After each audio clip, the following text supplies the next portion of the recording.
Dear NEET JEE mains students, आज हम start करने जा रहे हैं आपको पी ब्लॉक एलिमेंट्स, जिसमें हम 13 ग्रुप से 18 ग्रुप इंक्लूड होता है, लेकिन हम 13 ग्रुप के बारे में बात करेंगे। सबसे पहले मैं आपको ये बताना चाहूँगा कि जो पी ब्लॉक का जो क्वेश्चंस आते हैं नीट में, वो पी ब्लॉक के सारे questions as it is NCERT से आते हैं। उसमें कोई दिमाग नहीं लगाना, कुछ नहीं लगाना, एज इट इज़ लर्न करना है आपको।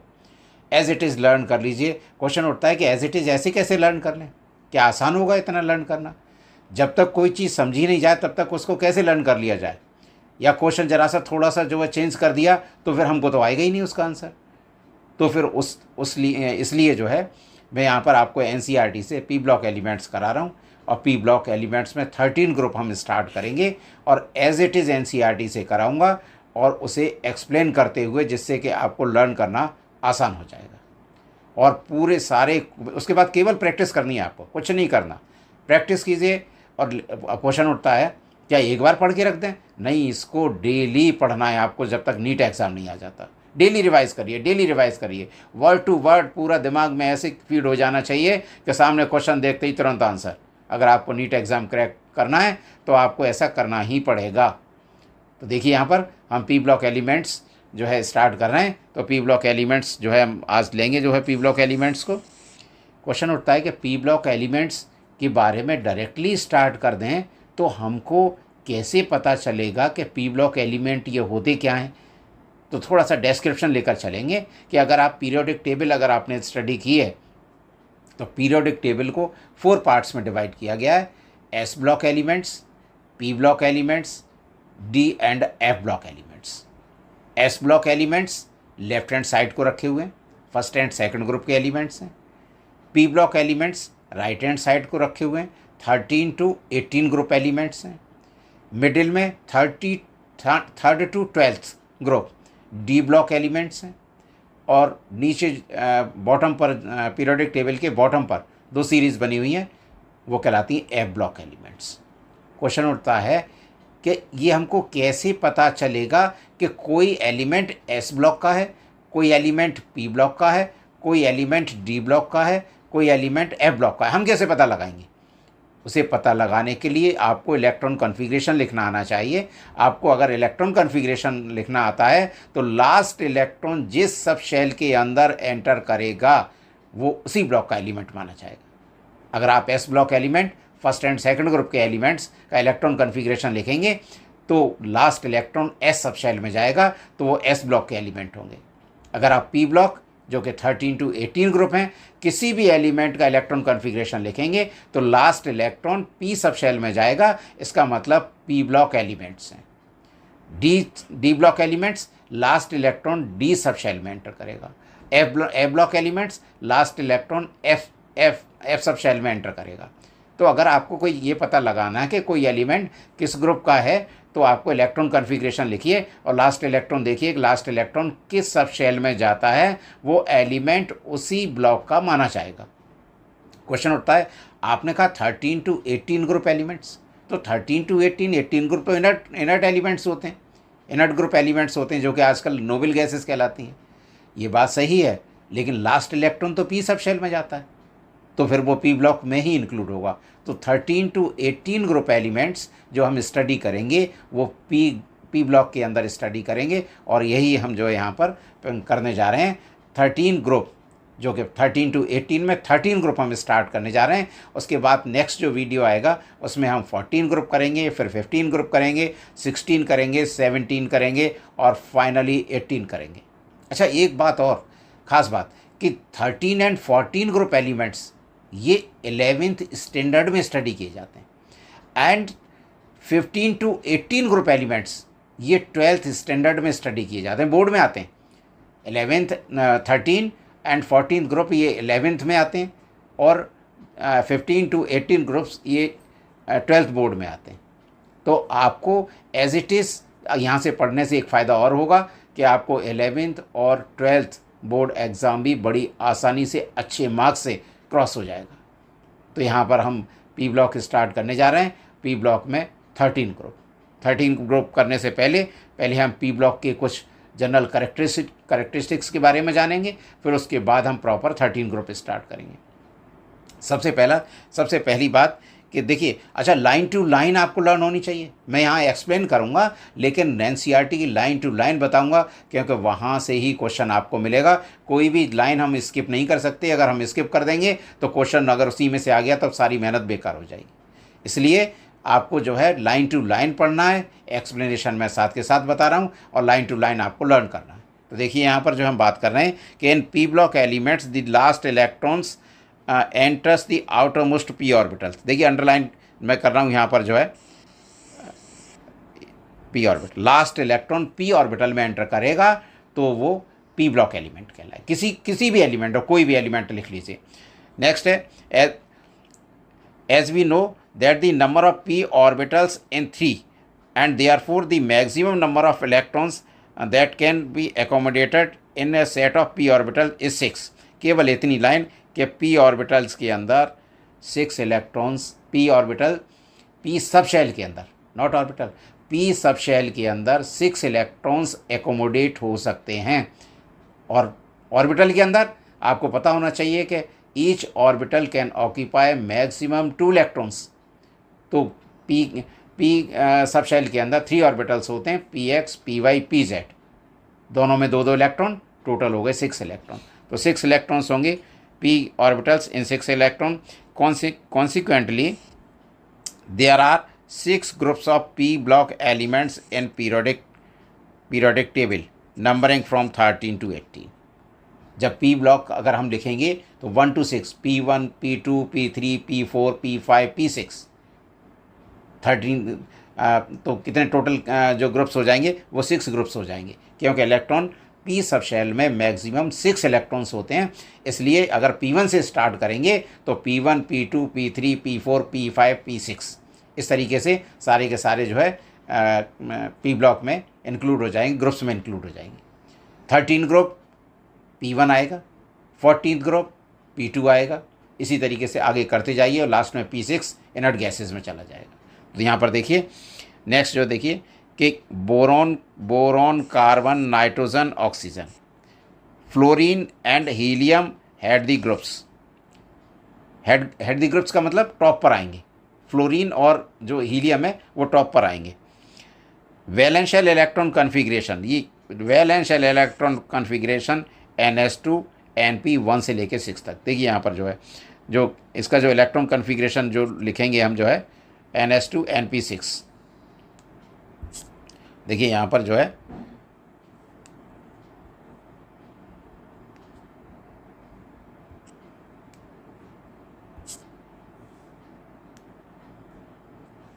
NS2 NP 6 जो है इलेक्ट्रॉन कन्फिग्रेशन NS2 NP 6। ये देखिए यहाँ पर NP 6 1 से लेके 6 तक, 6 नहीं कर सकते हैं, 1 से लेके 6 तक। तो valence shell electron, valence shell कौन सी होती है? Outermost shell. Valence shell होगी outermost shell. Outermost shell जो है 1 से लेके 6 तक। तो ये वैलेंस शेल इलेक्ट्रॉन कन्फिग्रेशन होगा। इसके बाद देखिए their valence shell electron configuration except the helium. देखिए हीलियम को एक्सेप्ट कर दिया, हीलियम को एक्सेप्ट कर दिया। तो हीलियम को एक्सेप्ट क्यों कर दिया? क्योंकि हीलियम का इलेक्ट्रॉन कन्फिग्रेशन अगर आप लिखेंगे तो एटॉमिक नंबर होता है इसका 2 और ये आएगा 1s2, 1s2। ये इनर्ट गैस है, नोबल गैस में रखा गया। आप कहेंगे इसमें एस सब शेल में जाता है तो फिर एस ब्लॉक में क्यों नहीं रखा गया? ये ड्रॉबैक है इसका, ये कोई इनर्ट गैस है, नोबल गैसेस से इसकी प्रॉपर्टीज़ मिलती हैं, रिएक्शन में पार्टिसिपेट नहीं करता, इसलिए जो है इसको इनर्ट गैसेस के साथ रखा गया है। ये ड्रॉबैक भी है पीरियोडिक टेबल का। इलेक्ट्रॉन कन्फिग्रेशन होगा 1s2। तो यहाँ पर देखिए एक्सेप्ट हीलियम। देखिए वेरी मोस्ट इंपॉर्टेंट जो है, देखिए inner core of the electronic configuration में हाउएवर डिफर। अगर इलेक्ट्रॉन कन्फिग्रेशन लिखेंगे, जो इनर कोर का मतलब बाहर से अंदर वाली shell, valence shell, valence shell से अंदर वाली शेल का इलेक्ट्रॉन कन्फिग्रेशन लिखेंगे तो ग्रुप में नीचे चेंज होता जाएगा, नीचे जैसे जैसे चलते चले जाएंगे, या एलिमेंट टू एलिमेंट डिफर करेगा। फॉर एग्जांपल जैसे 13 ग्रुप है, P1 वैलेंस शेल सब में P1 आएगा, लेकिन अंदर वाले D ऑर्बिटल का वो चेंज होता जाएगा, डिफर कर सकता है, ज़रूरी नहीं कि करे, कर सकता है differ. The difference an inner core of elements greatly influences the physical properties such as atomic and ionic radii, ionization enthalpy, etc., as well as chemical properties. जो इनर कोर यानी आउटरमोस्ट ऑर्बिट से अंदर वाली shell का जो difference आएगा configuration में, उससे क्या फ़र्क पड़ेगा, उससे प्रॉपर्टीज़ पे फ़र्क पड़ेगा। कौन सी प्रॉपर्टीज़? Physical and chemical. अच्छा, एक बात और, जब हम प्रॉपर्टीज़ की बात करते हैं तो प्रॉपर्टीज़ में दोनों ही आती हैं, physical as well as chemical, जब तक कि वहाँ पर केमिकल और फिजिकल इंडिविजुअली यूज़ न किया जाए। अगर हम कह रहे हैं प्रॉपर्टीज़ में डिफ़र, इसका मतलब कि physical as well as chemical, लेकिन केवल अगर हम कहेंगे कि फिजिकल प्रॉपर्टीज़ डिफ़र तो हम वहाँ इंडिकेट करेंगे कि फिजिकल प्रॉपर्टीज़ डिफ़र। अगर हम ये कहेंगे कि केमिकल प्रॉपर्टीज़ डिफ़र तो हम वो केमिकल प्रॉपर्टीज़ ही डिफ़र होंगी, फिजिकल प्रॉपर्टीज़ डिफ़र नहीं होगी। लेकिन अगर हम कह रहे हैं कि properties differ, that means physical as well as chemical properties. किसकी वजह से? इनर कोर इलेक्ट्रॉन कन्फिग्रेशन के डिफरेंस की वजह से। तो वहाँ पर प्रॉपर्टीज़ में डिफरेंस आ जाएगा। तो यहाँ पर देखेंगे हम जो है, अच्छा, जो फिजिकल प्रॉपर्टीज़ हैं, फिजिकल प्रॉपर्टीज़ जो कौन कौन सी हैं फिजिकल प्रॉपर्टीज़, देखिए यहाँ पर atomic and ionic radii, ionisation enthalpy etcetera, and chemical properties. देखिए ये आपने जो है आपको पहले आना चाहिए एटॉमिक रेडियाई। तो यहाँ पर केवल सिंपल सा इतना जान लीजिए कि एटम का रेडियाई, एटम का radius, atomic radii, ionic radii, ion का रेडियस। रेडियस कहाँ से होगा? न्यूक्लियस से लेके वैलेंस शेल तक की डिस्टेंस अलग अलग तरीके से बताई गई है। वो केमिकल बॉन्डिंग वाले चैप्टर में आपने स्टडी कर लिया होगा, और नहीं किया होगा तो आप हमारे वीडियो में जो है उसको स्टडी करेंगे। नेक्स्ट देखिए, chemical consequently a lot of variation in properties of elements in group of P block is observe. P block elements same valential electron configuration होते हुए भी उनकी प्रॉपर्टीज़ में, physical properties as well as chemical properties में variation क्यों होता है? क्योंकि इनर कोर कन्फिग्रेशन एलिमेंट का डिफरेंट होता है। पूछेगा आपसे कि वैलेंशियल इलेक्ट्रॉन कन्फिग्रेशन तो सेम है, फिर भी प्रॉपर्टीज़ डिफ़र कर रहे हैं। इनर कोर कन्फिग्रेशन डिफरेंट है, इसलिए वो डिफ़र कर रहे हैं। The maximum oxidation state shown by a p block element is equal to total number of valence electron, the sum of the s and p block p electron। Question उठता है, पहले हमको ये तो पता हो कि ऑक्सीडेशन स्टेट है क्या। अब ऑक्सीडेशन, हमने कहा कि ऑक्सीडेशन स्टेट डिफर करती है, या मैक्सिमम ऑक्सीडेशन स्टेट इतनी होती है, या मिनिमम ऑक्सीडेशन स्टेट इतनी होती है। तो हमको पता तो होगा ऑक्सीडेशन स्टेट क्या होती है। ऑक्सीडेशन स्टेट होता है charge on the atom. Atom पर जो चार्ज होगा वो ऑक्सीडेशन स्टेट कहलाएगा। आप कहेंगे कि हमने तो ऑक्सीडेशन नंबर भी पढ़ा है, उसको ऑक्सीडेशन नंबर भी कहते हैं। अभी आप केवल इतना मान लीजिए कि चाहे वो ऑक्सीडेशन नंबर हो, चाहे ऑक्सीडेशन स्टेट हो, आप ये मानकर चलिए अभी कि सेम जो भी चार्ज होगा तो वो चाहे ऑक्सीडेशन नंबर हो, चाहे ऑक्सीडेशन स्टेट हो। वैसे ऑक्सीडेशन स्टेट ही वर्ड यूज़ करेगा यहाँ पर, ऑक्सीडेशन नंबर यूज़ नहीं करेगा, ऑक्सीडेशन स्टेट ही यूज़ करेगा। और वो मैक्सिमम कितना हो सकता है, चार्ज कितना आ सकता है भाई? किसी भी एटम पर जो चार्ज आएगा वो कब आएगा? या तो एटम से इलेक्ट्रॉन निकल जाए और या फिर इलेक्ट्रॉन आ जाए। इलेक्ट्रॉन कितने निकलेंगे? ऑक्टेट कंप्लीट करने के लिए जितने निकाल सकता है उतने निकलेंगे। कितने निकल सकते हैं? जितने वैलेंस शेल में होंगे। हमेशा इलेक्ट्रॉन निकलेगा कहाँ से? वैलेंस शेल से। जब वैलेंस शेल से इलेक्ट्रॉन निकलेगा तो वैलेंस शेल में इलेक्ट्रॉन होगा तभी तो निकलेगा। और वैलेंस शेल में कितने हैं? NS2 1 से लेके 6 तक। जैसे मान लीजिए जैसे 2 जो इलेक्ट्रॉन जो निकलेंगे वो हमारे यहाँ से S सब शेल से निकलेंगे, S ऑर्बिटल से निकलेंगे, और जो P ऑर्बिटल में जितने इलेक्ट्रॉन होंगे वहाँ से निकलेंगे। वो उसकी मैक्सिमम ऑक्सीडेशन स्टेट होगी। और वो मैक्सिमम ऑक्सीडेशन स्टेट कितनी होगी? जो उसका ग्रुप नंबर होगा उसी तरीके से। जो ग्रुप नंबर होगा 13 है तो मैक्सिमम ऑक्सीडेशन स्टेट, देखिए मान लीजिए 13 है तो 13 है हमारे पास, तो NS2 NP1 मैक्सिमम 3 इलेक्ट्रॉन है वैलेंस शेल में, तो 3 इलेक्ट्रॉन निकल सकते हैं, तो मैक्सिमम ऑक्सीडेशन स्टेट हो गई इसकी 3। अच्छा, ज़रूरी नहीं निकले कोई भी, जब भी कोई एलिमेंट हायर इलेक्ट्रोनेगेटिव एलिमेंट जब इसके साथ शेयर करेगा कोवलेंट बॉन्ड बनाने के लिए तो वो उस तरफ शिफ्ट हो जाएगा, तो उस पर चार्ज आ जाएगा उस पर इतना। तो ज़रूरी नहीं कि इलेक्ट्रॉन निकलना ज़रूरी नहीं है। कोवेलेंट बॉन्ड बनाएगा तो कोवेलेंट बॉन्ड बनाते समय वो शेयर्ड इलेक्ट्रॉन पेयर उस तरफ शिफ्ट हो जाएगा जिस एटम की इलेक्ट्रोनेगेटिविटी ज़्यादा है, तो फिर वो उस पर इतना ही चार्ज आएगा। कितने इलेक्ट्रॉन यहाँ पर NS2 NP1, तो 13 ग्रुप एलिमेंट्स में जो है मैक्सिमम ऑक्सीडेशन स्टेट 3, इसी तरीके से 40th में हो जाएगी 2 हो जाएगा तो 4 हो जाएगी, 15th में 5 हो जाएगा। इस तरीके से आप ऑक्सीडेशन स्टेट मैक्सिमम निकाल सकते हैं और वो इक्वल टू होगा किसी भी ग्रुप नंबर के, और वो भी आप निकाल सकते हैं कि कैसे कितनी होगी जो है। देखिए नेक्स्ट है clearly the number of possible oxidation state increases towards the right of the periodic table। very most important question पूछा भी जा चुका है।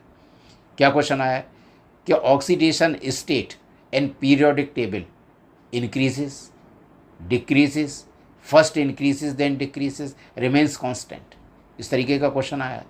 अब आप कहेंगे हम क्या लगाएंगे, तो इसके लिए पीरियोडिक टेबल आपको प्रॉपर स्टडी करनी पड़ेगी और वहाँ से आपको प्रॉपर जवाब मिलेगा।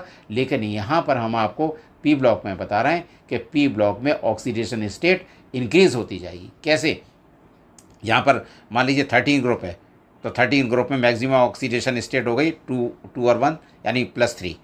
अगर हम 14 ग्रुप है तो NS2 NP2 हो गई 4, NS2 NP3 ये हो गई 5। तो क्या हो रहा है, इंक्रीज़ हो रहा है। तो पी ब्लॉक को जब हम स्टडी करेंगे पी ब्लॉक एलिमेंट्स को, तो ऑक्सीडेशन स्टेट इंक्रीज़ होती चली जाएगी। अब क्वेश्चन उठता है क्यों इंक्रीज़ होती चली जाएगी, इसलिए इंक्रीज़ होती चली जाएगी क्योंकि पी सब शेल में इलेक्ट्रॉन फिल होते चले जाएंगे और वो जब शेयर करेंगे तो उतने इलेक्ट्रॉन शिफ्ट हो जाएंगे towards the higher electronegative atom. इसलिए जो है ऑक्सीडेशन स्टेट इंक्रीज होती चली जाएगी as we will move from 13 to 18 group elements की तरफ हम मूव करेंगे तब। नेक्स्ट देखिए, अब देखिए इसका जो है periodic table in addition to this so called group oxidation state, और इनकी ये ग्रुप ऑक्सीडेशन स्टेट कहलाएगी। यानी NS2 NP1 group oxidation state +3, NS2 NP2 group oxidation state +4, NS2 NP3 group oxidation state +3। Question उठता है और भी तो शो करते हैं, फिर वो क्यों नहीं कहलाएंगे। अरे भाई, जितने वैलेंस शेल इलेक्ट्रॉन होंगे वो उस ग्रुप को रिप्रेजेंट करेंगे तो वो ग्रुप ऑक्सीडेशन स्टेट कहलाएगी, और ऑक्सीडेशन स्टेट भी शो करेगा। लेकिन जो मैक्सिमम ऑक्सीडेशन स्टेट होगी वो उसके ग्रुप नंबर के बराबर होगी, इसलिए वो ग्रुप ऑक्सीडेशन स्टेट कहलाएगी। तो ग्रुप ऑक्सीडेशन स्टेट कौन सी होगी, maximum oxidation state shown by an element present in p block के अंदर। नेक्स्ट देखिए, पी ब्लॉक एलिमेंट्स, नेक्स्ट देखिए, पी ब्लॉक एलिमेंट्स में show other oxidation states, P block elements may show other oxidation states which normally but not necessarily differ from the total number of valence electrons। दोबारा sentence देखिए, p block elements may show other oxidation state which normally but not necessarily differ from the total number of valence electron। Other oxidation state भी show कर सकते हैं P block elements, लेकिन वो group number से different भी हो सकती है और नहीं भी हो सकती। ग्रुप नंबर से डिफरेंट भी हो सकती है और नहीं भी हो सकती। फॉर एग्जांपल एक हम देख लेते हैं, जैसे मान लीजिए क्लोरीन है, क्लोरीन ऑक्सीडेशन स्टेट जो शो करता है वो मैक्सिमम +7 शो करता है, क्योंकि मैक्सिमम जो इलेक्ट्रॉन्स है वैलेंस शेल में वो 7 है, इसलिए जो है 2 और 5 7, ठीक। और ये +6 भी शो +5 भी शो करता है, odd number of oxidation state show करता है, odd number of oxidation state. देखिए यहाँ पर बता रहा हूँ मैं आपको, जब आपको निकालना आना चाहिए जो ऑक्सीडेशन स्टेट, क्लोरीन की जब ऑक्सीडेशन स्टेट आप स्टडी करेंगे तो उसका +1 +3 +5 +7 ये ऑक्सीडेशन स्टेट क्लोरीन शो करता है। तो ये जो ऑक्सीडेशन स्टेट है ये ग्रुप नंबर से डिफरेंट हो गई, तो डिफरेंट भी हो सकती है और ग्रुप नंबर से, और सेम भी हो सकती हैं, डिफरेंस ना भी हो सकता है। तो ये दोनों ही बातें हैं, तो ये आपको लर्न करना है। देखिए नेक्स्ट, बाय 2 यूनिट्स, देखिए वेरी मोस्ट इंपॉर्टेंट, ये तो क्वेश्चन बोर्ड में भी आया है कि पी ब्लॉक एलिमेंट्स की जो ऑक्सीडेशन स्टेट्स हैं वो कितने नंबर के द्वारा डिफर करती हैं। तो आप देखिए क्लोरीन की मैंने लिख दी +1 +3 +5 7, तो आप यहाँ पर देखेंगे 2 का डिफरेंस है सब में। इसी तरीके से और ऑक्सीडेशन स्टेट, वो ऑक्सीडेशन स्टेट उनमें भी 2 नंबर के द्वारा डिफर करेंगे। क्वेश्चन उठता है क्या पूरी पीरियोडिक टेबल में क्या ऐसे भी एलिमेंट्स हैं जो 1 के द्वारा डिफर करते हो? हाँ, डी ब्लॉक एलिमेंट्स, ये क्वेश्चन आया। डी ब्लॉक एलिमेंट्स भी ये उसको बोलते हैं variable oxidation states. D block elements भी वेरिएबल ऑक्सीडेशन स्टेट शो करते हैं, पी ब्लॉक एलिमेंट्स भी वेरिएबल ऑक्सीडेशन स्टेट शो करते हैं। फिर दोनों में डिफरेंस क्या है? डिफरेंस है कि पी ब्लॉक एलिमेंट्स की वेरिएबल ऑक्सीडेशन स्टेट्स में 2 नंबर का डिफरेंस होता है, जबकि जो डी ब्लॉक एलिमेंट्स की वेरिएबल ऑक्सीडेशन स्टेट्स में 1 का डिफरेंस होता है। मैं डी ब्लॉक एलिमेंट्स का बता रहा हूँ, जैसे Fe2+ एंड Fe3+, दोनों ये वेरी कॉमन एग्जाम्पल मैंने चूज़ किया, जिससे कि आपने सुना भी होगा कि आयरन +2 भी होता है +3 भी होता है, तो वहाँ पर 1 का डिफरेंस है। लेकिन यहाँ पर जो इनऑर्गेनिक केमिस्ट्री में पी ब्लॉक में पढ़ेंगे वहाँ पर 2 का डिफरेंस होता है। वेरी मोस्ट इम्पोर्टेंट, बोर्ड में भी आया है, कंपटीशन में भी आया है, और एक बार नहीं बहुत बार रिपीट हुआ है। लर्न कर लीजिए, बहुत अच्छी तरीके से लर्न कर लीजिए। नेक्स्ट देखिए, the most oxidation states exhibited by P block elements are shown in table 11.1। देखिए ऑक्सीडेशन स्टेट अब मैं आपको दिखा रहा हूँ वहाँ पर नेक्स्ट पेज पर, ये आपके ऑक्सीडेशन स्टेट दी गई हैं यहाँ पर। ये देखिए, ये यहाँ पर ऑक्सीडेशन पूरा देखिए, ढंग से केयरफुली स्टडी कीजिए, इसमें से क्वेश्चन आते हैं। पहला क्या है कि पहले ग्रुप दिया हुआ है 13, 14, 15, 16, 17, 18। यहाँ पर देखिए कि general electron configuration NS2 NP1, 13 group का इलेक्ट्रॉन कॉन्फ़िगरेशन। देखिए आजकल पेपर बहुत ईजी आता है, पेपर बहुत ईजी आता है तो बिल्कुल छोटी छोटी बात पूछेगा। जब छोटी छोटी बात पूछेगा तो केवल ये भी पूछ सकता है कि valence shell electron configuration 13 group का क्या होगा, 14 ग्रुप का क्या होगा, 15 ग्रुप का क्या होगा, 16 का क्या होगा, और नोबल गैसेस का क्या होगा। अच्छा, नोबल गैसेस इनर्ट गैसेस कहते हैं, इनर्ट गैसेस पहले कहते थे, अब आजकल जनरल जो है इनको नोबल गैसेस कहा जाता है 18 ग्रुप एलिमेंट्स को। तो यहाँ पर देखिए कि पहले electron configuration NS2 NP1, NS2 NP2, NS2 NP3, NS2 NP4, NS2 NP5, NS2 NP6, P6, P subshell complete हो गई, अब इससे ज़्यादा नहीं फिल हो सकते। तो टोटल ग्रुप हमारे काउंट कर लीजिए 1 2 3 4 5 6, टोटल ग्रुप्स हो गए 6 ग्रुप्स। और इलेक्ट्रॉन कॉन्फ़िगरेशन कहाँ से स्टार्ट हुआ? P1 से, कब तक चला? P6 तक। तो यहाँ पर देखिए next, first member of the group, अगर आप इस पीरियोडिक टेबल देखें तो इनके आपको एलिमेंट्स आने चाहिए 13 ग्रुप के।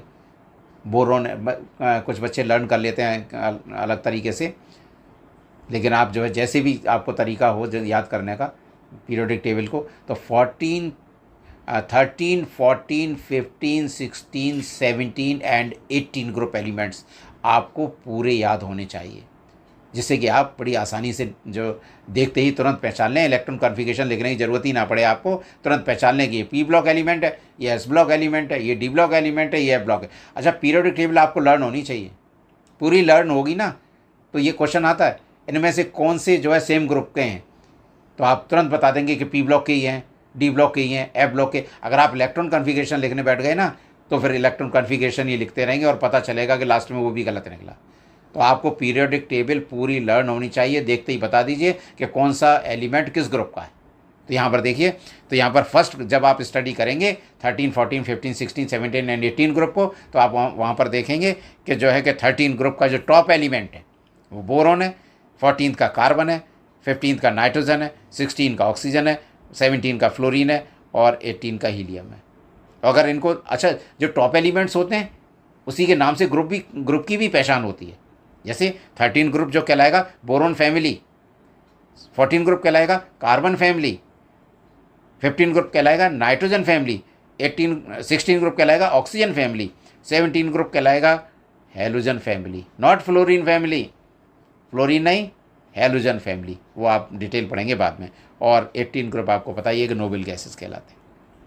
यहाँ पे देखेंगे ग्रुप ऑक्सीडेशन स्टेट, देखिए यहाँ पर मैक्सिमम इलेक्ट्रॉन वैलेंस शेल में NS2 NP1, तो मैक्सिमम ग्रुप ऑक्सीडेशन स्टेट हो गई +3, 14 ग्रुप की हो गई +4 NH2NP2, इसकी हो गई +5 NH2NP3। ये मैक्सिमम है, इससे ज़्यादा नहीं हो सकती, क्यों है ही नहीं इलेक्ट्रॉन। शिफ्ट कहाँ से होंगे, शेयर किससे होंगे, कोवेलेंट बॉन्ड किससे बनाएगा, कहाँ से निकलेंगे, कुछ नहीं हो सकता जब इलेक्ट्रॉन ही नहीं है। तो NH2, तो यहाँ पर हो जाएगा NH2NP3 मैक्सिमम +5, यहाँ पर हो जाएगा +6 +7, और हीलियम की और इसमें नोबल गैसेस की हो जाएगी +8। क्वेश्चन उठता है ये तो रिएक्शन ही नहीं करती, कंपाउंड ही नहीं बनाती। अजी कुछ कंपाउंड बना लिए गए हैं भाई, कुछ कंपाउंड जो नोबल गैसेस के बना लिए गए हैं। कौन से बना लिए गए आगे डिस्कस करेंगे, देखेंगे बाद में। अदर ऑक्सीडेशन स्टेट्स, और कौन कौन सी ऑक्सीडेशन स्टेट शो करता है, +1 शो करता, ये +2 एंड -4 शो करता, ये +3 एंड -3 शो करता, ये +4 +2 एंड -2 शो करता, ये +5 +3 +1 एंड -1 शो करता है, और ये +6 +4 एंड +2 शो करता है। क्वेश्चन उठता है रटेंगे और आपस में कंफ्यूज हो गए, क्योंकि ये लगभग मिलती जुलती हैं, आपस में कंफ्यूज हो गए, फिर कैसे होगा। तो इसको निकालने का तरीका होता है, केमिकल बॉन्डिंग में वाले चैप्टर में हमने अपने वीडियो में बताया है कि वहाँ पर ऑक्सीडेशन स्टेट कैसे निकाली जाती है। तो वहाँ निकालने के केमिकल बॉन्डिंग में पढ़िए और वहाँ पर निकालने का तरीका देखिए। तो यहाँ पर देखिए, अच्छा एक चीज़ और देखिए, यहाँ पर जो मैं बता रहा हूँ आपको कि देखिए यहाँ पर जो है ऑक्सीडेशन स्टेट NP1, तो मिनिमम ऑक्सीडेशन +1, यहाँ पर NH2NP2 S, देखिए यहाँ सब में S इलेक्ट्रॉन इनर्ट होता जा रहा है, S इलेक्ट्रॉन, S की वजह से जो ऑक्सीडेशन स्टेट शो नहीं होगी। कब, जब ग्रुप में नीचे चलते चले जाएंगे, तब नीचे चलते चले जाएंगे तो एलिमेंट्स कैसे आ जाएंगे, हैवियर एलिमेंट्स, क्योंकि उनका जो है मास बढ़ता जाएगा, हैवियर एलिमेंट्स आ जाएंगे। तो जैसे जैसे ग्रुप में P ब्लॉक में हम नीचे चलेंगे, हैवियर एलिमेंट्स आएंगे, वहाँ पर S block, S sub shell के इलेक्ट्रॉन इनर्ट हो जाएंगे और वो बॉन्डिंग में पार्टिसिपेट नहीं कर पाएंगे। इस वजह से जो है जो ऑक्सीडेशन स्टेट है वो मिनिमम शो होगी, यानी P सब शेल में जो इलेक्ट्रॉन होंगे उसकी वजह से ही होगी, S सब शेल के इलेक्ट्रॉन की वजह से नहीं होगी। और ये कहलाता है inert pair effect. Inert pair यानी S इलेक्ट्रॉन इनर्ट हो जाएंगे and they will not take part in bonding, bonding में पार्टिसिपेट नहीं करेंगे। इसलिए जो है जो ऑक्सीडेशन स्टेट वो मिनिमम होगी। और ऐसा जो है क्यों है आपसे पूछेगा। Plus boron, heavier elements, boron, aluminium, gallium, indium and thallium, thallium last heavier element हो गया। तो थैलियम +1 ऑक्सीडेशन स्टेट क्यों शो करता, due to inert pair effect. बाकी इसी तरीके से बाकी के और सारे एलिमेंट्स भी इसी तरीके से शो करेंगे और आंसर होगा इनर्ट पेयर इफेक्ट। तो यहाँ पर हम जो है नेक्स्ट जो है देखेंगे, जो है जहाँ चल रहा था वहीं आ जाएंगे। ये हमने पीरियोडिक टेबल आपको बताई, और पीरियोडिक टेबल के बाद जो है अब हम देखेंगे in boron, carbon and nitrogen families the group oxidation state is the most stable state for the lighter elements in the group. देखिए in boron, carbon and nitrogen families the group oxidation state is the most stable state. देखिए इस चीज़ को, जो top elements हैं, top elements कौन कौन से हैं जो है इन boron, carbon and nitrogen, boron, carbon and nitrogen, इनकी बोरॉन में P1 NH2NP1 कितनी हो गई +3, कार्बन में NH2NP2 कितनी हो गई +4, नाइट्रोजन में कितनी हो गई NH2NP3 +5।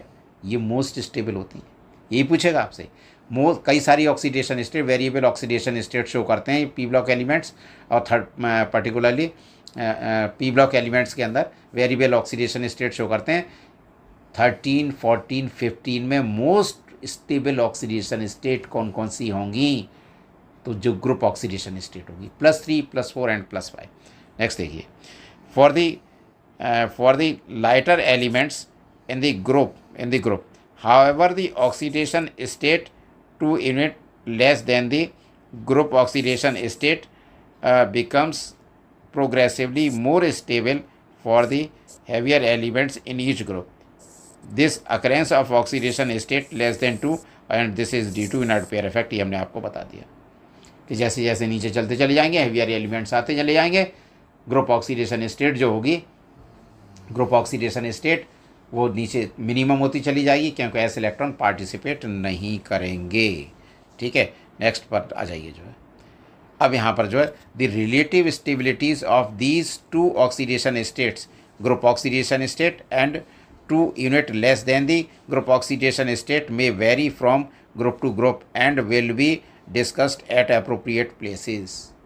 ये जो नीचे चलते चले जाएंगे ना, तो ऐसे इलेक्ट्रॉन इनर्ट होते चले जाएंगे। इसकी वजह से जो ऑक्सीडेशन स्टेट का जो डिफरेंस आएगा हर ग्रुप में अलग अलग होगा, सेम नहीं होगा।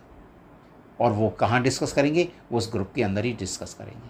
तो उस ग्रुप को डिस्कस करेंगे डिटेल में, तब वहाँ पर बात करेंगे। अब बात करते हैं हम यहाँ पर कि it is interesting to note the non metals and metalloids exist only in the P block of the periodic table. Very most important, very most important question. देखिए कि क्वेश्चन क्या है।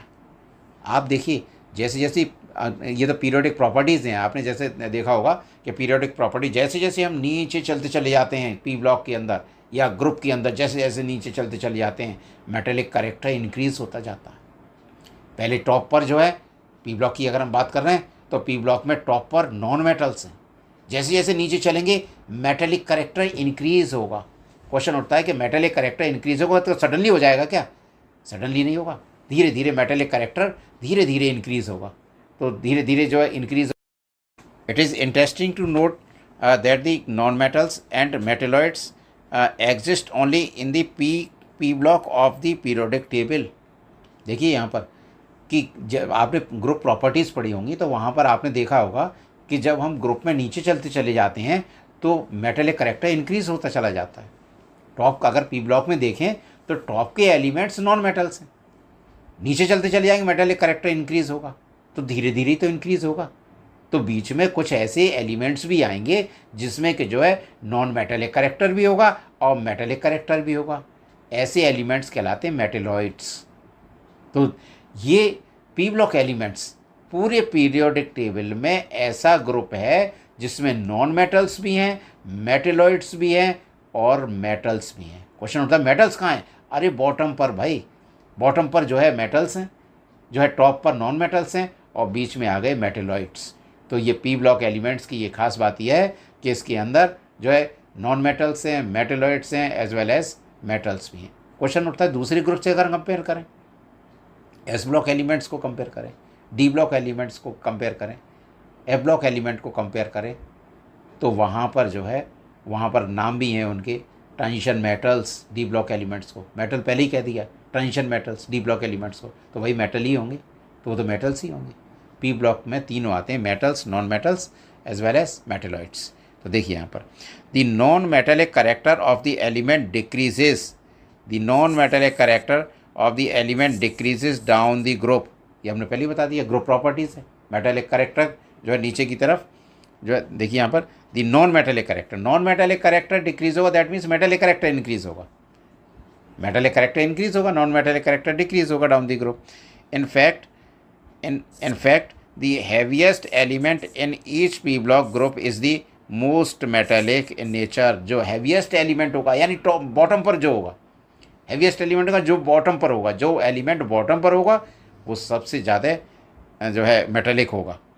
The change from this change from non-metallic to metallic character brings diversity in the chemistry of these elements depending on the group to which they belong। जब भाई non metal हैं ऊपर, नीचे जाएंगे तो जो है मेटेलॉइड्स आ जाएंगे, फिर और नीचे चलेंगे तो मेटल्स आ जाएंगे। जो टॉप के एलिमेंट्स हैं, वो नॉन मेटल की प्रॉपर्टी शो करेंगे, मेटेलॉइड्स हैं वो नॉन मेटल और मेटल दोनों की प्रॉपर्टी शो करेंगे, और जो हैवीएस्ट एलिमेंट है वो मेटल्स की प्रॉपर्टी शो करेंगे। तो फिर इनकी जो प्रॉपर्टीज़ हैं जैसे जैसे हम मूव करेंगे टॉप टू बॉटम, इनकी प्रॉपर्टी चेंज होती चली जाएंगी। कैसे? नॉन मेटल से मेटल की तरफ। नेक्स्ट देखिए, in general non metals have higher ionization enthalpies and higher electronegativities than the metals. Very most important. अच्छा, इसकी जो प्रॉपर्टीज़ हैं, जनरल प्रॉपर्टीज़ हैं, ऐसा नहीं है कि अभी कोई प्रॉपर ग्रुप आप पढ़ रहे हो या जनरल पी ब्लॉक को हम स्टडी कर रहे हैं, ये सब में मिलेगा आपको। पी ब्लॉक जब भी स्टडी करेंगे सब में मिलेगा। और ये चीज़ आपने पीरियोडिक टेबल को जब स्टडी किया हुआ है आपने क्लासिफिकेशन ऑफ एलिमेंट्स में, वहाँ में पीरियोडिक प्रॉपर्टीज़ में भी लिखा हुआ है। और वहाँ पर क्या लिखा हुआ है कि in general non metals have higher oxidation enthalpies, ionisation enthalpies. अच्छा, क्वेश्चन उठता है कि आयोनेशन एंथैल्पीज हमें थोड़ा जो है रिमाइंड करा दीजिए कि जो आयोनेशन एंथैल्पी है क्या। अरे भाई, एंथैल्पी चेंज, एनर्जी चेंज, जो एनर्जी सप्लाई करनी पड़ेगी आयोनाइजेशन आयन बनाने के लिए, इलेक्ट्रॉन निकालने के लिए, तो वो उसकी आयोनाइजेशन एंथैल्पी कहलाएगी। तो आयोनाइजेशन एंथैल्पी यानी आयन बनाने के लिए यानी इलेक्ट्रॉन निकालने के लिए मिनिमम अमाउंट ऑफ एनर्जी, और उसी को बोलेंगे हम एंथैल्पी चेंज। अब जो नॉन मेटल्स हैं उनसे बड़ी मुश्किल से इलेक्ट्रॉन निकलता है, नॉन मेटल्स हैं। मेटल्स हैं उनसे बड़ी आसानी से इलेक्ट्रॉन निकल जाता है। तो जैसे जैसे ग्रुप में नीचे चलेंगे साइज बढ़ता चला जाएगा, इलेक्ट्रॉन का निकलना आसान होता जाएगा, और आसान होता जाएगा तो मेटलिक कैरेक्टर इंक्रीज होता जाएगा, क्योंकि मेटल्स वो होती हैं जो आसानी से इलेक्ट्रॉन लूज कर देती हैं, और जो नॉन मेटल्स वो डिफ़िकल्टी से करती हैं। इसीलिए नॉन मेटल जो है उनकी आयोनाइजेशन एंथैल्पी की वैल्यू हाई होती है, क्योंकि उनको ज़्यादा एनर्जी चाहिए इलेक्ट्रॉन निकालने के लिए, और मेटल्स को तो जरा सी एनर्जी दी इलेक्ट्रॉन निकला, इसलिए उनकी आयोनाइजेशन एंथैल्पी उनकी लो होती है। नेक्स्ट देखिए इसी में जो है कि हायर इलेक्ट्रोनेगेटिविटी, हायर इलेक्ट्रोनेगेटिविटी। अब इलेक्ट्रोनेगेटिविटी क्या, शेयर्ड इलेक्ट्रॉन पेयर को अट्रैक्ट करने की पावर। तो जो नॉन मेटल्स हैं, अच्छा उनका साइज़ भी तो छोटा है, जो नॉन मेटल्स हैं, तो जो नॉन मेटल्स हैं उनका साइज छोटा होने की वजह से न्यूक्लियस पास होगा, वो शेयर्ड इलेक्ट्रॉन पेयर पर ज़्यादा फोर्स ऑफ अट्रैक्शन लगाएगा, इसलिए उनकी इलेक्ट्रोनेगेटिविटी ज़्यादा होगी। और जैसे जैसे हम बॉटम की तरफ मूव करेंगे वैसे वैसे साइज बढ़ता चला जाएगा, न्यूक्लियस दूर होता चला जाएगा, फोर्स ऑफ अट्रैक्शन वो शेयर्ड इलेक्ट्रॉन पेयर पर कम लगाएंगे, जिसकी वजह से उनकी electronegativity down the group decrease होती जाएगी। देखिए यहाँ पर, hence in contrast to metals which readily form cations, non-metals readily form anions।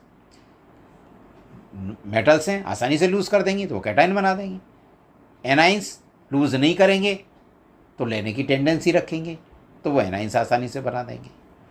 Next ये the compounds formed by highly reactive non-metals with highly reactive metals are generally ionic of large differences in their electronegativities। अब जैसे आपकी जो है मान लीजिए कि non metals हैं, उनकी इलेक्ट्रोनेगेटिविटी ज़्यादा है तो इलेक्ट्रॉन लेने की पावर ज़्यादा है, और जो मेटल्स हैं उनको लूज़ करने की पावर ज़्यादा है। तो जब भी जो इलेक्ट्रोनेगेटिविटी डिफरेंस की वजह से एक की इलेक्ट्रोनेगेटिविटी ज़्यादा है एक की इलेक्ट्रोनेगेटिविटी कम है, तो डिफरेंस ज़्यादा आ गया इलेक्ट्रोनेगेटिविटी का। तो इलेक्ट्रोनेगेटिविटी का डिफरेंस जब ज़्यादा होगा हमेशा आयोनिक कंपाउंड बनेंगे, इलेक्ट्रोनेगेटिविटी का डिफरेंस कम होगा कोवेलेंट कंपाउंड बनेगी। तो इलेक्ट्रोनेगेटिविटी का डिफरेंस ज़्यादा होने की वजह से अगर कोई, अच्छा एक चीज़ और, रिएक्टिविटी मेटल्स की लूज़ करने की टेंडेंसी के हिसाब से देखी जाती है। जो मेटल आसानी से इलेक्ट्रॉन लूज़ कर देगा वो मोर रिएक्टिव मेटल, और नॉन मेटल देखा जाएगा कि उनके इलेक्ट्रॉन गेन करने की पावर, अगर गेन करने की पावर ज़्यादा है उनकी, जो आसानी से आयन बना देगा तो वो एनाइन आसानी से बना देगा। तो मेटेलिक कैरेक्टर देखा जाएगा लूज़ करने की टेंडेंसी, नॉन मेटेलिक कैरेक्टर देखा जाएगा इलेक्ट्रॉन गेन करने की टेंडेंसी। तो जो मेटल पी ब्लॉक में जो टॉप एलिमेंट्स हैं जो वो नॉन मेटल्स हैं तो इलेक्ट्रॉन गेन करने की पावर ज़्यादा रखते हैं, और मेटल्स जो होते हैं अदर ग्रुप के भी हों या फिर जो है नीचे वाले जो बॉटम पर जो एलिमेंट्स रखे हैं पी ब्लॉक के उनके एलिमेंट हों, वो कंपाउंड जब बनाएंगे नॉन मेटल्स के साथ तो आयोनिक कंपाउंड बनाएंगे, क्योंकि इलेक्ट्रोनेगेटिविटी का डिफरेंस ज़्यादा होगा। इलेक्ट्रोनेगेटिविटी का डिफरेंस जब भी ज़्यादा होगा आयोनिक कंपाउंड, कम होगा कोवेलेंट कंपाउंड। देखिए on the other hand compounds formed between non metals themselves are largely covalent in character because of small differences in their electronegativities। Non metal आपस में कोवेलेंट कंपाउंड ही बनाएंगे, क्योंकि इलेक्ट्रोनेगेटिविटी का difference ना के बराबर होगा तो कोई किसी को इलेक्ट्रॉन नहीं देगा। जब इलेक्ट्रॉन ट्रांसफ़र नहीं होगा तो आयनिक करेक्टर नहीं आएगा, आयनिक बॉन्ड नहीं बनेगा, क्योंकि आयनिक बॉन्ड तो तब बनता है इलेक्ट्रॉन के ट्रांसफ़र से, एक इलेक्ट्रॉन दे दे और दूसरा इलेक्ट्रॉन ले ले। जब इलेक्ट्रॉन कोई दे ही नहीं सकता, इलेक्ट्रोनेगेटिविटी दोनों की ज़्यादा है, दोनों लेने की टेंडेंसी रखते हैं, और दोनों लेने की टेंडेंसी रखते हैं तो देगा कौन? कोई नहीं देगा। जब नहीं देगा तो क्या होगा? शेयरिंग होगी, शेयरिंग होगी तो क्या होगा? कोवलेंट बॉन्ड बनेगा।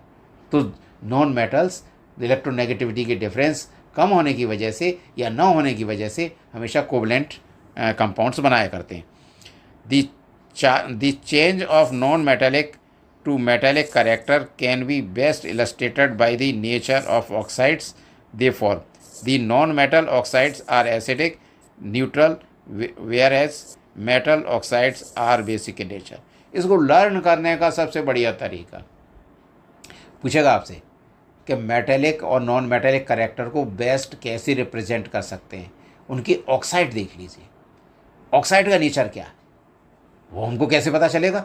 वो हमको पता चलेगा मेटेलिक जितने भी हैं, याद कर लीजिए कि जितने भी मेटल्स हैं वो सारे बेसिक ऑक्साइड्स बनाते हैं, और नॉन मेटल्स हैं वो एसिडिक ऑक्साइड बनाएंगे, एसिडिक या न्यूट्रल ऑक्साइड्स बनाएंगे। जबकि मेटल कह रहे हैं, याद कर लीजिए, मेटल जो होगा वो हमेशा बेसिक ऑक्साइड्स बनाएगा, और नॉन मेटल्स वो एसिडिक बनाएगा। अच्छा, क्वेश्चन उठता है ऐसा क्यों होता है? नॉन मेटल्स जो है एसिडिक ही क्यों बनाता है, जो है एसिडिक ऑक्साइड ही क्यों बनाता है? क्योंकि इनको जब वाटर में डिज़ोल्व करोगे ना तो एसिड बनेगा बेस, और मेटल ऑक्साइड को अगर वाटर में डिज़ोल्व करोगे तो बेस बनेगा, तो उसकी ऑक्साइड बेसिक इन नेचर होगी। नॉन मेटल्स के जो होंगे वो एसिडिक इन नेचर होंगे या न्यूट्रल होंगे। ठीक, नेक्स्ट देखिए, the first member of P block differ from the remaining members of the corresponding group in two major respects. The first is the size and all other properties which depend in size. Thus the lightest P block elements show the same kind of difference as the lightest S block elements. Very most important. देखिए पूरा जो है सारा का सारा जो paragraph है very most important है। क्या है कि जो टॉप एलिमेंट्स जो होंगे ग्रुप के, वो लाइटर एलिमेंट्स होंगे, टॉप एलिमेंट्स जो होंगे वो सारे के सारे जो है वो लाइटर एलिमेंट्स होंगे, तो वो नीचे वालों से डिफ़र करेंगे। अच्छा, प्रॉपर्टीज़ में भी करेंगे, प्रॉपर्टीज़ में ही करेंगे और किस में करेंगे? प्रॉपर्टीज़ में डिफ़र करेंगे। क्वेश्चन उठता है क्यों करेंगे? क्योंकि टॉप एलिमेंट्स का साइज़ सबसे छोटा होता है, जैसे जैसे नीचे चलते चले जाते हैं साइज़ बढ़ता जाता है। क्वेश्चन उठता है साइज़ क्यों बढ़ता जाता है नीचे जाने पर? अरे भाई, प्रोग्रेसिवली एक के बाद एक शेल ऐड होती चली जाती हैं। किसी का भी इलेक्ट्रॉन कॉन्फ़िगरेशन की लिख के देखिए ग्रुप का, कि पहले एक शेल है, फिर 2 शेल हो जाएंगी, 3 शेल हो जाएंगी, 4 शेल हो जाएंगी, 5 शेल हो जाएंगी। तो ये जैसे जैसे नंबर ऑफ़ शेल्स बढ़ेंगी साइज़ तो बढ़ेगा ही ना, तो साइज़ बढ़ता चला जाता है। तो साइज़ जो टॉप एलिमेंट्स होंगे जो पी ब्लॉक के, उनका साइज़ छोटा, और जैसे जैसे नीचे चलते चले जाएंगे साइज़ बढ़ता चला जाएगा, तो उनकी प्रॉपर्टीज़ में भी वो प्रॉपर्टीज़ जो साइज़ पर डिपेंड करती हैं वो प्रॉपर्टीज़ डिफरेंट होती चली जाएगी। दूसरी बात कि साइज़ के साथ साथ जो है respect, first is the size and all other properties which depend on size. दस दी लाइटेस्ट पी। अच्छा, और बता दूं मैं आपको थोड़ा सा कि जो डिफरेंस होगा प्रॉपर्टीज़ में, किस में? टॉप एलिमेंट्स और जो अदर एलिमेंट्स होंगे उसमें क्या क्या खास बात? एक तो साइज़ का, दूसरा नीचे जो एलिमेंट्स होंगे उनमें डी सब शेल होगी, तो डी सब शेल की वजह से भी नीचे वाले एलिमेंट्स होंगे उनका इलेक्ट्रॉन कॉन्फ़िगरेशन लिखेंगे तो उसमें डी सब शेल आ जाएगी, तो डी सब शेल के ऐड हो जाने की वजह से। और जबकि जो है नॉन मेटल्स जो टॉप एलिमेंट्स होंगे उनमें डी सब शेल नहीं होगी, तो non availability of D sub shell properties differ करेंगी जो बॉटम यानी जो नीचे की तरफ ग्रुप में एलिमेंट्स होंगे उनकी टॉप एलिमेंट्स से।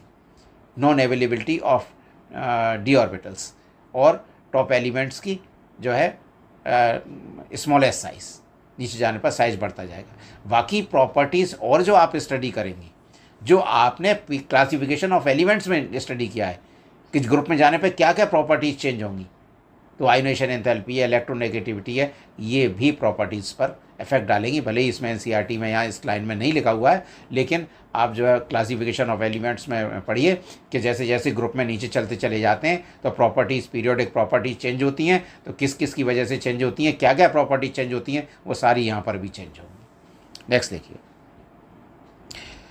Elements lithium and beryllium. इसी सेंटेंस को देखिए, इस वाले को पहले को, thus the lightest p block elements show the same kind of differences as the lightest s block elements. जो पी ब्लॉक के जो लाइटेस्ट एलिमेंट हैं वो सेम प्रॉपर्टी शो करेंगे जो कि लाइटेस्ट एलिमेंट शो करते हैं एस ब्लॉक के। कौन कौन से? Lithium and beryllium. लिथियम और beryllium very most important. The second important difference which applies only to the p block elements arises from the effect of d orbitals in the valence shell of heavier elements। देखिए आ गया इसमें, starting from the third period onwards. Third period से नीचे चलते चले जाए तो d block, d sub shell add हो जाएगी, तो उसकी वजह से भी प्रॉपर्टीज़ डिफ़र करेंगी।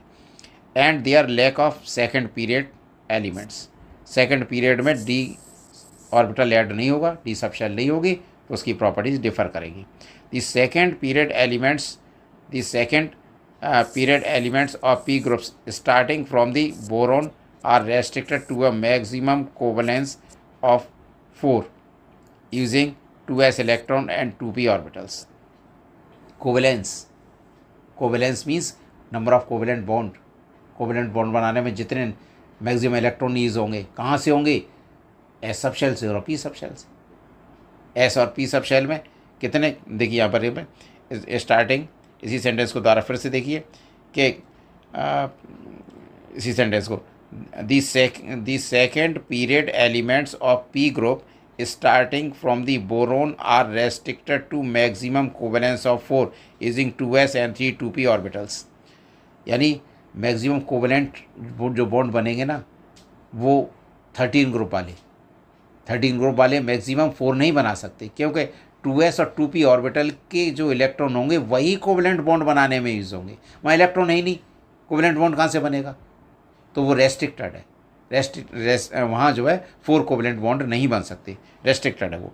नेक्स्ट देखिए, in contrast the third period elements of p groups will the electron configuration ns2 np period. In contrast, the third period of elements of p group with the electron configuration ns2 npn, n का मतलब कोई भी हो सकता है, third में p1 p2 p3 p4 कुछ भी हो सकता है, have the vacant 3d orbitals lying between 3p and 4s level of energy level।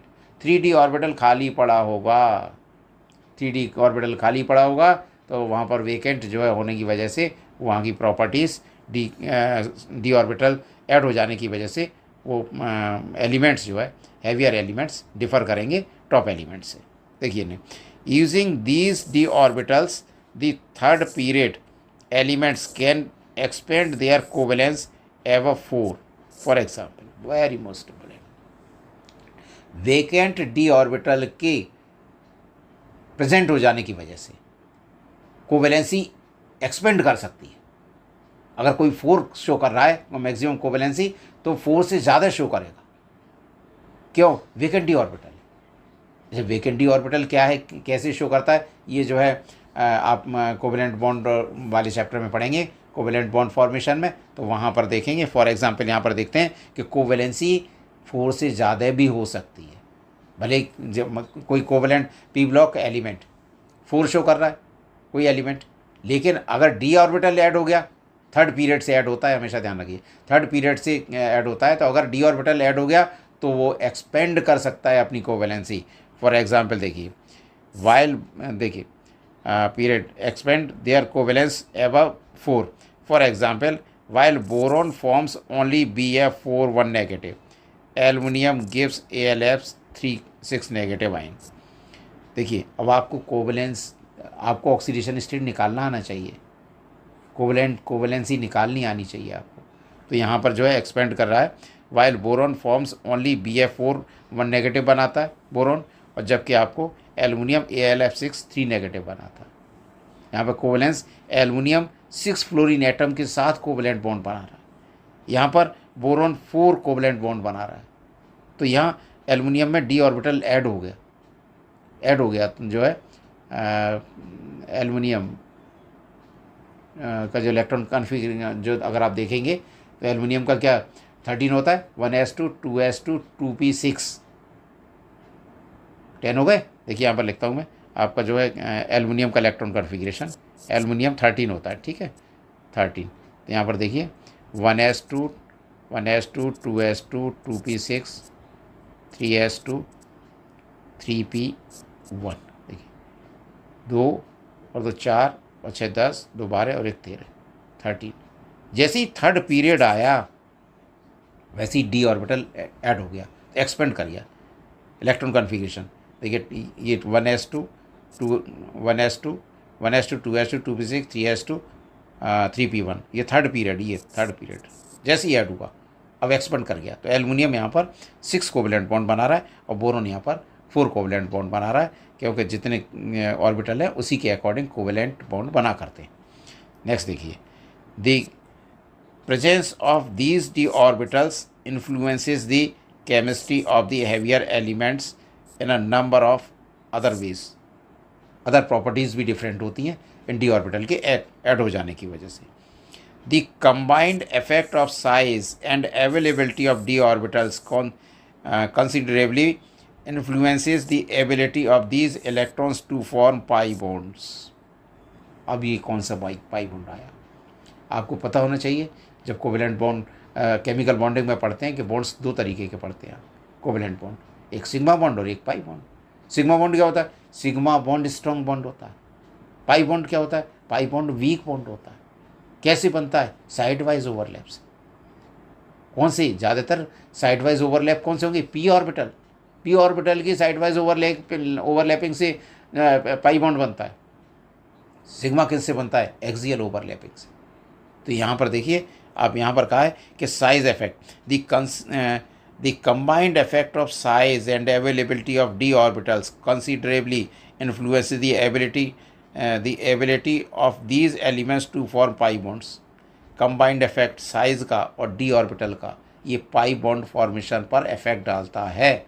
कौन कौन सा कंबाइंड इफेक्ट, किस किस का, साइज का और d availability of d orbital का। यहाँ पर देखिए the first member of a group differs from the heavier members in the ability to form p pi multiple bonds to itself. देखिए वेरी मोस्ट इम्पोर्टेंट, जितने भी small sized elements हैं वो सारे के सारे p pi मल्टीपल बॉन्ड्स बनाएंगे। ये क्या है p pi मल्टीपल बॉन्ड्स, हमने तो पहली बार सुना p pi। अरे भाई p और p ऑर्बिटल्स ओवरलैप करके पाई बॉन्ड बना रहे हैं, कुछ नहीं है। p और p ऑर्बिटल्स ओवरलैप करके पाई बॉन्ड बना रहे हैं और this is called p pi multiple bonds, यानी एक से ज़्यादा होगा तभी पाई बॉन्ड बनेगा। तो एक से ज़्यादा p pi मल्टीपल बॉन्ड्स जो है ये बनाते हैं। और किसकी वजह से, साइज स्मॉल, अच्छा जितने भी स्मॉलर साइज वाले हैं, स्मॉलर साइज वाले elements p pi multiple bonds बनाएंगे। जैसे कार्बन कार्बन जो है डबल बॉन्ड और carbon carbon triple bond, size छोटा है तो ये बनाएंगे जो है आपके कौन सा, p pi बॉन्ड। अगर d ऑर्बिटल नीचे जाने पर थर्ड पीरियड से d ऑर्बिटल ऐड हो गया फिर वो बनाएंगे p d pi multiple bonds. तो यहाँ पर देखिए n ट्रिपल बॉन्ड, ये सब स्मॉल साइज्ड हैं, ये स्मॉल साइज्ड हैं सारे के सारे। Carbon carbon double bond, carbon carbon triple bond, N triple bond, ये सब p pi मल्टीपल बॉन्ड्स हैं ये सारे के सारे। क्यों, आपको देखना हो कि किस में multiple p pi multiple bonds किस में प्रेजेंट होंगे, देख लीजिए स्मॉल साइज़ वाले होंगे। स्मॉल साइज़ वाले कौन से, टॉप एलिमेंट्स, जितने भी टॉप एलिमेंट्स हैं जो वो सारे के सारे multiple bonds. Carbon 14th group में जो है टॉप एलिमेंट है, p pi मल्टीपल बॉन्ड बनाएगा। 15th ग्रुप में नाइट्रोजन टॉप एलिमेंट है तो वो मल्टीपल बॉन्ड बनाएगा। अच्छा, ये मल्टीपल बॉन्ड बनाने की टेंडेंसी नीचे ख़त्म होती चली जाती है, कम होती चली जाती है, और जब डी ऑर्बिटल आ जाएगा तो फिर p pi d pi बनने लगेगा। फिर यहाँ पर देखिए, यहाँ पर and to other second row elements. Example, C double bond O, C double bond N, C triple bond N double bond O. इन सब के अंदर p ऑर्बिटल है, d है ही नहीं, तो ये p मल्टीपल बॉन्ड्स बनाएंगे सारे। आप पूछेगा, वैसे तो आप ये सीधे सीधे लर्न कर लीजिए कि किन किन के मल्टीपल बॉन्ड्स किन किन के अंदर बनेंगे। तो जिनके अंदर होंगे यानी p ऑर्बिटल होगा, d नहीं होगा, उनके अंदर मल्टीपल बॉन्ड्स बनेंगे, सीधा सीधा है। नेक्स्ट देखिए, this type of pi bonding is not particularly strong for the heavier p block elements. The heavier elements do form pi bonds, but this involves d orbital, d pi p pi और d pi d pi। यानी जब d orbital add हो जाएगा तो d pi p pi या d pi d pi multiple bonds बनना शुरू हो जाएंगे। लेकिन वो कह रहे हैं, यहाँ से देखिए एक वेरी मोस्ट इंपॉर्टेंट, आपसे पूछेगा p pi ज़्यादा स्ट्रॉन्गर होता है या p pi d pi ज़्यादा स्ट्रॉन्गर होता है। एक एक लाइन देखिए यहाँ पर, p pi d pi ज़्यादा स्ट्रॉन्गर या d pi d pi ज़्यादा स्ट्रॉन्गर होता है, या p pi d pi ज़्यादा स्ट्रॉन्गर होता है, या p pi ज़्यादा स्ट्रॉन्गर होता है। तो लाइन देखिए, इसी की NCERT की लाइन ही देखिए आप क्या क्या कह रहा है वो, जो है कि this type of pi bonding is not particular strong pi bonding for the heavier p block elements. This type of pi bonding is not particularly strong for the heavier p block elements. कौन सी p pi जो bonding होगी वो heavier elements में stronger नहीं होगी। फिर कौन सी होगी? p pi d pi। p pi किस में स्ट्रॉन्गर है? Lighter elements. और जो है नीचे में कौन स्ट्रॉन्गर है? p pi d pi। देखिए यहाँ पर, नेक्स्ट देखिए, as the d orbitals are of higher energy than the p orbitals, they contributes less to the overall stability of molecules than does p pi bonding of the second row elements. Very most important, आपको ये आना चाहिए कि जिस orbital की energy ज़्यादा, यानी जिसकी भी एनर्जी ज़्यादा हो, पूरी केमिस्ट्री के अंदर लेस स्टेबिलिटी होती है। जिसकी एनर्जी ज़्यादा है उसकी स्टेबिलिटी कम, और जिसकी जो है एनर्जी कम उसकी स्टेबिलिटी ज़्यादा है। अब आप देख लीजिए, जिसकी एनर्जी ज़्यादा हो गई उसकी स्टेबिलिटी कम हो गई, और जिसकी एनर्जी कम होगी स्टेबिलिटी आप निकाल लीजिए, खुद निकाल लीजिए। और इस सेंटेंस को आप देख लीजिए कि जो है कि as the d orbitals are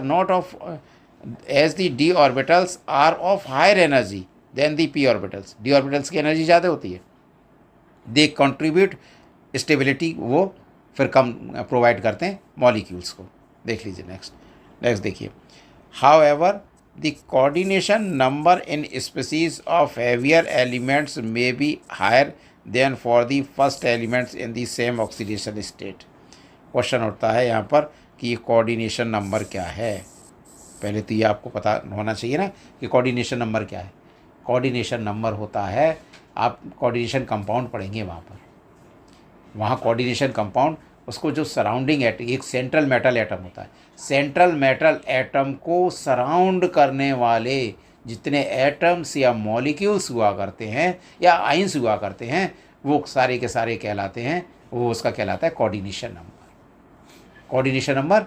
और ये कोऑर्डिनेशन कंपाउंड या कॉम्प्लेक्सेस के अंदर मिलते हैं, कॉम्प्लेक्सेस के अंदर, कि जो एक सेंट्रल मेटल एटम होता है उसको सराउंड करने वाले एटम्स, ग्रुप्स और आइंस जो सराउंड करते हैं वो कहलाते हैं उसका कोऑर्डिनेशन नंबर। तो ये इसी सेंटेंस को देखिए यहाँ पर कि यहाँ पर हाउएवर द कोऑर्डिनेशन नंबर, यानी जो एक मेटल को सराउंड कर रहे हैं, in species of heavier elements may be higher than for the first elements in the same oxidation state जो होगी।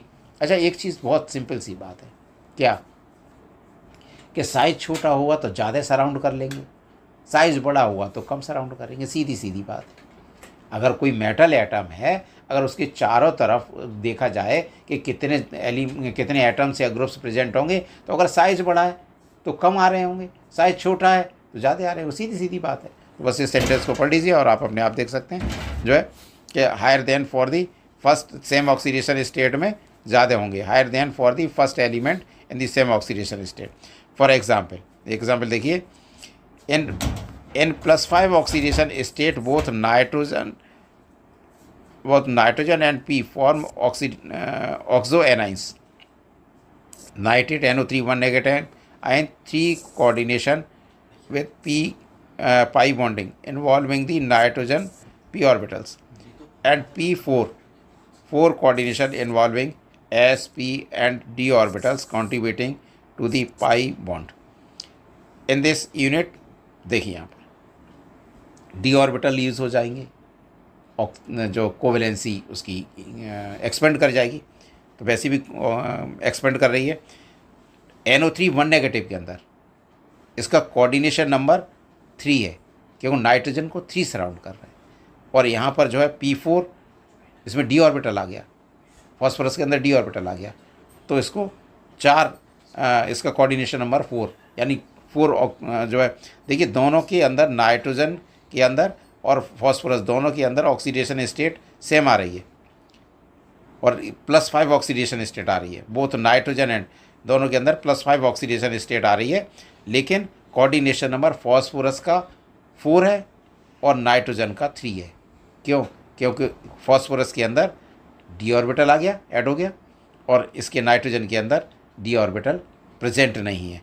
तो ये कम oxidation state, same oxidation state में ये कोऑर्डिनेशन नंबर लो शो करेगा, और जब d ऑर्बिटल ऐड हो जाएगा तो उसका कोऑर्डिनेशन नंबर हाई हो जाएगा। क्यों हो जाएगा? क्योंकि इसके 4 कोऑर्डिनेशन नंबर शो करने में कौन कौन से ऑर्बिटल पार्टिसिपेट करेंगे? s, p and d orbital तीनों। s और p तो करेंगे, d ऑर्बिटल भी पार्टिसिपेट करेगा। क्या करेगा वहाँ पर? पार्टिसिपेट करके पाई बॉन्ड बनाएगा। कौन सी? वही d पाई बॉन्ड बनाएगा। तो इस तरीके से ये पूरा टॉपिक आज का हमारा जो जनरल प्रॉपर्टीज़ हमने p ब्लॉक की जो स्टडी की, ये सभी ब्लॉक की जनरल प्रॉपर्टीज़ थी।